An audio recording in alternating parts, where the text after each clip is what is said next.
Attention Big Blue Nation. Welcome to Kentucky Basketball Then and Now, a unique exploration of America's paramount collegiate hardwood program, featuring anecdotes and memories from the 1950s forward to the very latest on everything UK hoops. Kentucky Basketball Then and Now seats Wildcat fans front court and center. Here's Lexington native and SEC standout Gary Waddell and Owensboro native and Rupp Front senior student manager Mike Harreld. Hi, this is Gary Waddell again at Kentucky Basketball Then and Now. Mike Harreld is with me. Same way with Richard, who's here with us most times. He's our stat guy, and so glad to have you join us again. Before I get into UK recruiting way back, I'm going to give some random thoughts that have happened in the last week or so. First of all, I was surprised to see that Steve Massimillo was fired at Manhattan. He had been the coach the last 6 years. His contract was coming up the end of this season, but they let him go. And there's a rumor that I saw that is that Rick Pitino will coach Syracuse once Jim Boeheim retires. I think Rick is going to have to be very patient because Boeheim's not going to let that job go until his last son uses his eligibility. But these colleges, when they want to win, they forget about past transgressions. And, of course, Pitino, when the report came out, he was innocent of all the things, the strippers and giving money to Bowen and so forth. So I guess from an NCAA perspective, he's clean as a whistle. Also, I found this interesting. I don't know if it's good or bad, but UT beat Gonzaga by 19 points last week. I don't know if it means UT is just off to a good start or Gonzaga is playing poorly. UT is University of Tennessee? Yes. Okay. Sorry. And they have a transfer that I didn't know was going to be this good. A guy named Key, who transferred in, got 26 points. So he's going to be a help. They had 5 of the 7 starters back from last year, or 5 of the 7 guys with the most minutes were back last year. And also Missouri lost to Texas by 30. I don't know that that's a big surprise. Mizzou has trouble with their 2 prime sports. They have a tough time getting going. But anyway, I'm going to get into some recruiting facts. And I, again, thank Tom Gray, who's been very gracious with his time and giving us this information. As I mentioned, the very first podcast, he would be joining us some, and he's a whiz at finding things on the computer. But looking way back, getting organized for today, I ran upon a name that I had not thought about in 50 years, a guy named Howard Dardeen, who was from Terre Haute, Indiana. I remember seeing his picture with the team photo. He only played 26 minutes at UK. Of course, freshmen weren't eligible then, but was highly regarded in high school, but left UK after one varsity year and then went back to Indiana State, where he finished out his career. Do you remember him, Mike? Vaguely, yeah. I don't remember playing because he only played 26 minutes, but I think that some fans go back that far. That'll be another name that they haven't thought about in many years. But in looking at recruiting, it's easy to see why UK basically was pretty mediocre from 57 to 66. They had the championship in there and a runner-up in 66, but the rest of the years were, for UK standards, quite ordinary. And based on All-American rankings, and the first All-American rankings came out in 56 with Scholastic Magazine, and then the next year, Parade Magazine came out with their All-Americans in advance at the start of the season. Of course, they've been doing it ever since. But in that period, from 57 to 66, UK only recruited 2 All-Americans, that being Cotton Nash in 60 and Pat Rowley in 63. And I know you're already thinking, well, you forgot Louis Dampier, but he was not a high school All-American. Strange as it seems, he didn't make the 100 list for one of the polls.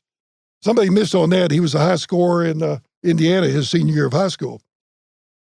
But in 66, Joe Hall came in, and then recruiting changed. He, as we know, was quite the recruiter. His first class was 66, and he recruited Issel, Casey, and Pratt, which was a pretty good group. They went 93-18 in their career, but didn't make a Final Four. They were upset 3 times.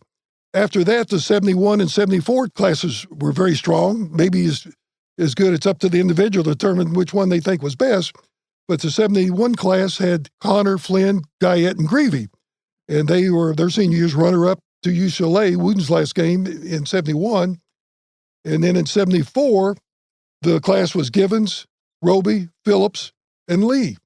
Not a bad class, who ended up getting a championship in St. Louis that year. And then, of course, they were joined by a fabulous transfer, that being Cal Macy. But finally, talk about the game a little bit last night. I thought it was a good performance. The only thing I would like to see, only criticism I have, I like to see C.J. Frederick become a little more greedy with the ball, shoot it, and a little more selfish. As times go on, I hope that's the case, but he only shoots unless he's wide open. So he needs, I think, to be a little more aggressive. He shot well, as the team did. Why don't you go ahead, Richard? I've got a little something here. I think you'll probably agree it's a big something here in a minute. But each of our podcasts have thus far had, and I think probably will continue to have, a short segment on statistics. Hopefully interesting stats generated by UK teams and individual players over the years. This week we'll deviate from the stats generated on the court to a stat about some very important activity away from the hardwood. After all, this week we'll be celebrating Veterans Day on Friday, November 11th. And it's well worth noting that hundreds of UK players have served in our country's armed forces, some before their careers at UK, some after. I've seen only a partial list. I'm not sure anybody's got a full list of that out there, but even the partial list that I saw had well over 150 players on it. And there were some obvious gaps in the list. So I'm just going to assume there must be at least 200 players over the years, and this goes way back, of course, but who served in the armed forces at some time or another. At least one of the players on that 1965-66 team, the Rupp's Runts team, Larry Conley, served in the U.S. Army after his career at Kentucky. And in fact, the senior student manager of that team, Mike Harreld, who sits next to me right now, also served after his graduation from UK. So to you, Mike, and to you, Larry Conley, out there, if you're listening, we're hoping to have him on the show at some point, I think. Also, Thad Jarris went into service as a career right out of college. So he did make a career out of it? Oh, yeah, he sure did. I don't know how long. He may have waited till he had his pension, but yeah. Okay. Thad went into the military. Oh, wow. Thanks for that. I wasn't sure about that. But to those and to our other many former players, as well as the veterans among our listeners, we just want to say thank you for your service and a very happy Veterans Day. Amen. Yeah. Thank you, Mike. I know you served for at least, a couple of years or so? 2 years, yeah. 2 years. In Washington, D.C., yeah. So one little funny story about Thad, he was a career military fellow, and his children, I don't remember how many he has, but 2 or 3 at least, and he told me that they never really talked very, very much about basketball while he was in the military, and then when they came back to Lexington, his kids were approaching adolescence and on to adulthood, and not long after they got back, 2 of them came to him and said, "Dad, you must have been a big deal around here." And he was. Yes, he absolutely was. So and a great person. Yeah. Individually, and very very funny in a kind of a quiet way. Grew up on a farm just outside Lexington, went to Lafayette, but I think it was a farm up right off Nicholasville Road, closer to Jessamine County. But anyway, yeah, Thad's a good guy. We flew when we did fly. If we were close enough, like to Louisville or to Nashville or some of the nearby places, we would take a bus. But if we went deeper in the south or out further in the country, we would fly. And in those days, typically the teams flew DC-3s, which I'm sure are no longer, for the most part, the only person that would have one of those is an antique collector now. But Thad's description of a DC-3 was, it was a bus with wings, and the advantage was it didn't have to stop at stoplights. Yeah, wasn't very fast. No, that's right. But it was a safe plane. It was safe, yep. and they did a good job maintaining them, and it worked. It was good transportation. Been on DC-3 many times in my career. one day we were getting ready to go somewhere, I think it was my senior year, and we had started down the runway, and the plane, the DC-3, was picking up speed.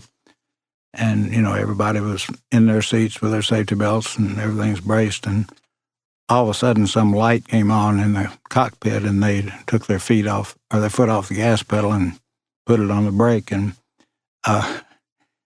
the first person to jump up and be very concerned about that was Coach Rupp.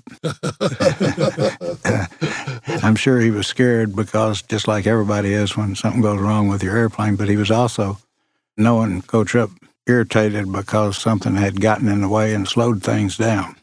He didn't believe in slowing things down. He wanted to keep moving and going faster if at all possible. So what happened? Did you have to change planes? Yeah, I think they had to change some part. It was not a big deal in the sense of safety or anything. It just slowed us down probably an hour or so while they got in there and fixed it. So, but it created a little excitement for sure after all the plane rides we'd had where there wasn't any problems. So, but I thought I would share today some thoughts and remembrances on last time I talked about the preseason practice and the importance of that, and especially my senior year when we were the Rupp's Runts. The preseason practices and conditioning program were very important and contributed tremendously to this team's success. But there was also another important thing that Coach Rupp had thought a lot about. Every aspect of the game he had analyzed and continued to analyze and tweak and he was constantly looking for what I say is a way to get one more point than the other team. That game preparation was very, very important to him. And it started, if we were on the road, we would usually go out in the morning and have a shoot around. Everybody would get a ball and shoot at a goal and then do some foul shots. No hard running. Maybe work through a few plays if there was something that we wanted to review again about the other team. Like if we were playing Auburn, back in those days, they played the Auburn Shuffle. Mm-hmm. So we had to make sure we knew what we were going to do against the Shuffle. It was mainly a shoot around and just get everybody up and on schedule and thinking about the game. And then we would go back and have our traditional, whether we were on the road or at home. At home, it was always in the one of the dining rooms at the student center. On the road, it would typically be in a dining room at whatever hotel we were staying in. Would be the standard fare for noon meals for the UK team. And I don't say that in a way that would indicate that there was any cutting corners. It was a very nice big steak and a baked potato and a salad and usually some other vegetable. And, of course, usually water and tea, and some of the players drank Coke. But that was a very robust meal, even for guys that are big, hungry athletes. It was a filling meal. Mike, you mean Adolph didn't allow him to drink bourbon at that meeting? No, I don't think that was ever brought out, although had they brought it out, he would have probably liked to have a drink. He would have. Yeah. He would have. Yeah, it's like when the season was over, the Louisville Alumni Club invited the team and Coach Rupp over to be recognized at one of their year-end banquets. And so we, of course, went over, and I had written over with George Conley, Larry's dad, and Larry. And, of course, George had refereed for years in the SEC before Larry started playing, and he had to stop. So he knew Coach Rupp very, very well. So we were in the reception time of this banquet. Everybody's wandering around talking and having a drink or two. And all of a sudden, here comes Coach Rupp. And so George and Larry and I walk over to say hello. And George says, "Well, Coach, how's it going?" And he said, "Well," and that Kansas twang of his, which is hard to emulate, but it was. But tried many times. Yeah, but when you heard it, you knew for sure who was talking. He said, It's pretty good right now. Said got here early, and they gave me my room, and I went there and to rest a little bit, and somebody had left a bottle of bourbon, and so I thought we should drink it, so I did. So, needless to say, he was a little bit on the high side, and that night gave a talk that was one of the funnier ones I've ever heard, because knowing Coach Rupp and his impatience, one of his stories was he had been invited one year after one of their great seasons, probably 48, to come to Vienna to speak to a sports group. And when he got there, he discovered that before he was to speak, the Vienna Orchestra was going to entertain the crowd. And according to Coach Rupp, the orchestra swayed them from one end of Europe to the other, and he was beginning to think that he would never get up. Finally, they asked him to get up and speak, and he said, I said about 3 sentences, and then I said, and fellas, it's past my bedtime. We've waltzed too much, so I'm going to bed. He was a great speaker, though. Oh, absolutely. Yes, yeah, fabulous speaker. He was a very entertaining, very smart person, and as you say, a good speaker. So on and had a large vocabulary. Yes, yeah. A lot of it's unspeakable, but unprintable, but large vocabulary. Yes, when he was upset, his conversation was laced with a lot of profound words. Profane, yeah. Yeah, profane, but I was trying to be generous there. Oh, okay, sorry. But very entertaining and very interesting and very smart and very well read, very much in tune with what was going on, standing in line to get into our DC3 one morning that year. Coach Rupp is reading the Wall Street Journal, and I was, as was my normal spot, I was right behind him to be sure that whatever he needed I could try to get done. And he turns around and he says, Slim, here's a story about a battle yesterday in Vietnam. It says that we won because we killed 64 of them, and they only killed 2 of us. Somehow, Slim, I don't think they're keeping score the same way we are. And he was right. The body count statistics that Robert McNamara and Lyndon Johnson and their ilk read every day was very misleading to the American public and led to a lot of unnecessary loss of life, in my opinion. I knew a lot of those people that were killed, so it was a very, very sad war. But my point being that Coach Rupp was on top of what was going on, not only in the basketball world, but in the world, and was very well read. So after the pregame meal, he always, understanding his desire to speak and also to be our coach, he would get up and have maybe 5 to 10, sometimes 15 minutes of things to convey to the team. And I've told you about at least one of those where he forgot for a minute that he had played for Kansas and made a statement that Kansas never played defense, and then he corrected himself except when I was there. But he would go over the game plan.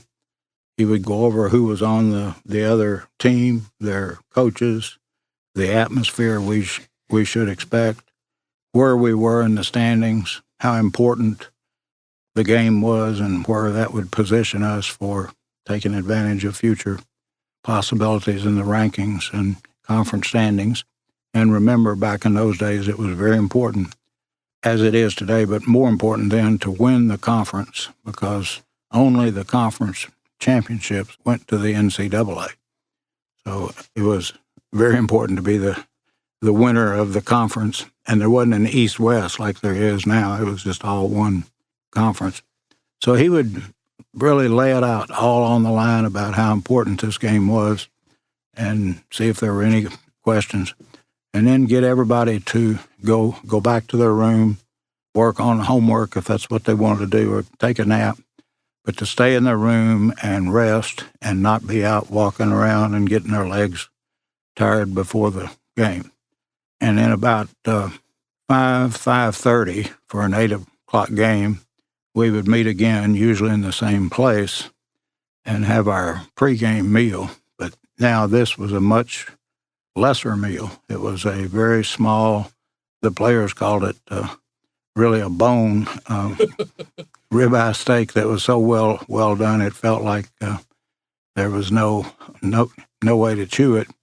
But Coach Rupp believed that you didn't want to take anything into your stomach anywhere near game time that could possibly upset you.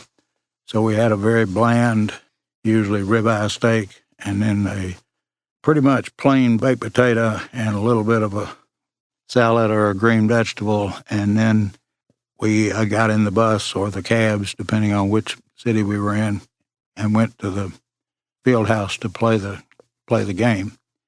And it was very important that we execute all that in a very smooth fashion. So I was always the first one in the room to make sure everybody was going to be seated and that the hotel was going to have the food on time. And because Coach Rupp was very insistent that things get moving and not be any delays.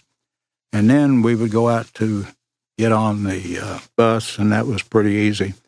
But if we had cabs, it would take at least 5 cabs, maybe a little more, 6 or 7, to get all of our equipment and the big long-legged players in there. And, of course, that meant that there was a little bit of waiting for cabs, even if they were all there, just lining them up and getting the people in. And, of course, I've conveyed several times, Coach Rupp was not somebody who liked to wait. He wanted it moving, so I quickly learned after the first road trip, put Coach Rupp and 2 of the players in the very first cab, and then get him moving to the stadium, and then we would get the others there as quickly as possible. And that made him happier, and it also made my life easier, because otherwise he would be asking me, Slim, where the hell are the cabs? And, of course, I didn't know for sure, but I had warned them several times to be there, so usually it went okay.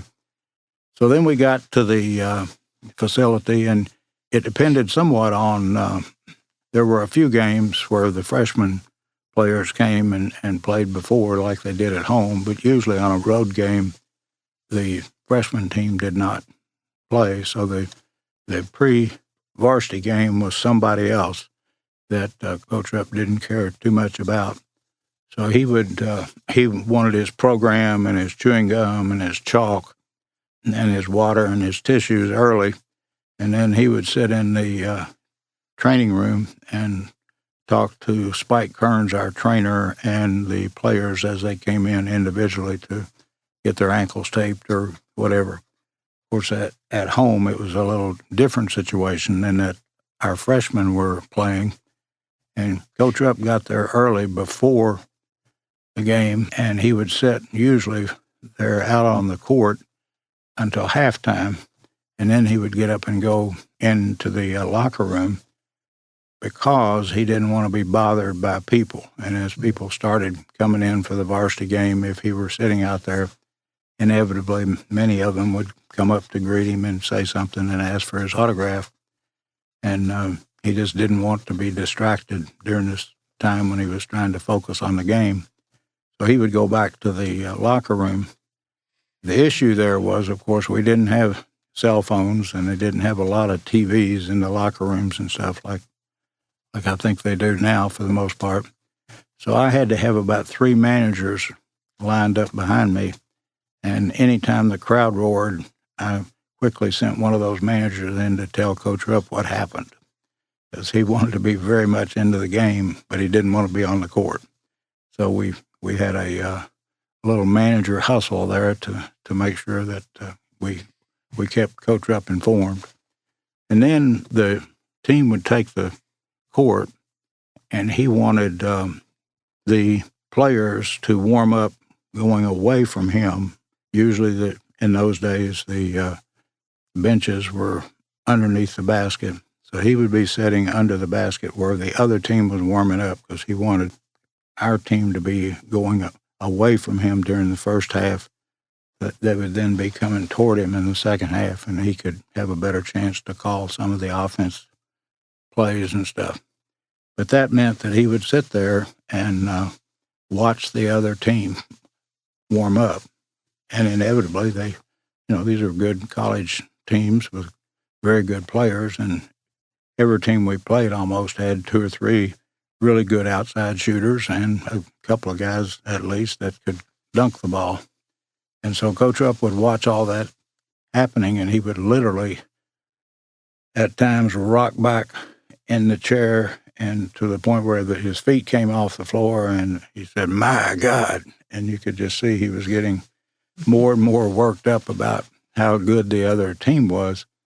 So by the time we'd go to the locker room, he had his tie loosened a lot of times and his handkerchief out, wiping the sweat off his brow. And he would go into the locker room convinced that the other team was about to just clean our clock. And what was interesting about that then, he had the ability, even though we'd all been through it many times, probably 100 times in the time I was there, he could convince you that if you didn't get ready to play, this other team was just going to run you out of the gym. And so he was so good at that very rarely were we flat when we took the court. He had everybody ready, sometimes too ready, so the flat would come a little bit later after we were hopefully 8 to 10 points ahead. But all of that was a very intense, focused period for the team, but especially for Coach Rupp. And if you wanted to understand why he's the winningest coach of all time, it was that focus, that intensity, that drive to stay on top of the game and to make sure that he had figured out every possibility to give us as good an advantage as we could. So that tribute to Coach Rupp, I think he's the greatest college basketball coach the world's ever had. Mike, what did the players call him behind his back? All players call their coach something. Generally, it's not complimentary, but I know Adolph's memory at his last few years was not the best, as I understand it. And they joked a lot about the nicknames that he gave players because he didn't, like you say, couldn't remember the names. They joked about the things he would say, like Jim LeMaster carried himself very aloof. Not that he was not friendly and all that, but he was just a very disciplined, looked sharp, always every day before and after practice, very well dressed. And so some of the players just teasing him, like they all teased all of us, started calling him Leroy. And one day after practice, Coach Rupp came in the locker room, and Jim was getting dressed, and, there was 10 or 12 others in there. And he turned around and looked at Jim LeMaster, and he says, "Why do they call you Leroy?" Well, what did they call Rupp? Well, most of the time, Coach. Well, I mean, when he wasn't around. There was, if somebody was mad, they would say something derogatory. But really, at least the time I was there was great respect for him. Okay. And there weren't any kind of nicknames attached to him. It was all about listening to him and trying to make sure you did right so that you didn't catch the wrath of God, so to speak. There were certain times where you would really set yourself up. If you made the last bad pass of the first half, you could just get ready when you went to the locker room. I'll talk more about halftime in a later session. But he had a very good memory, but he had a very excellent memory for whatever had just happened. So if you had made a bad play right before half, you almost didn't want to go to the locker room. Mm-hmm. But anyway, he was a very focused, intelligent, intense person, and obviously did a great job. Yeah, and backtracking a little bit, I forgot mention something. I think the listeners will find this interesting.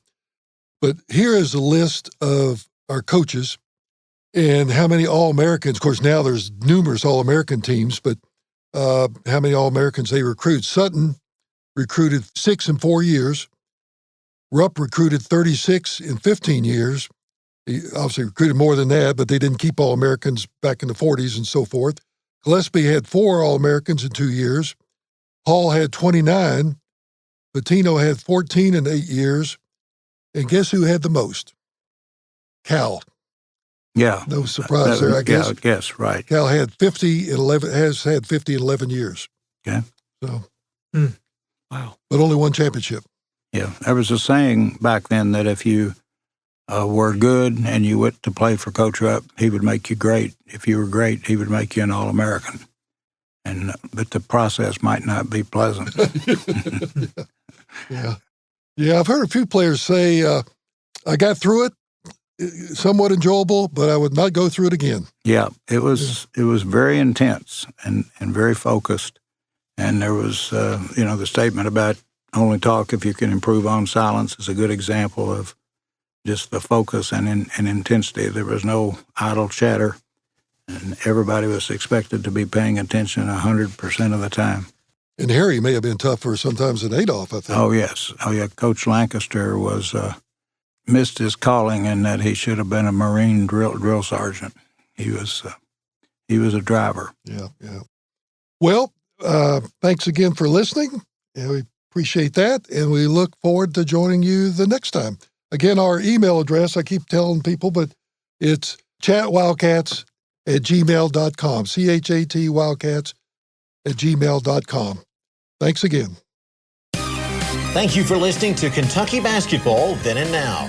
Mixed by soundsational audio expert Daniel Dottridge of Atlanta Podcast Recording with web hosting by Buzzsprout. On behalf of hosts Gary Waddell and Mike Harreld, go Big Blue.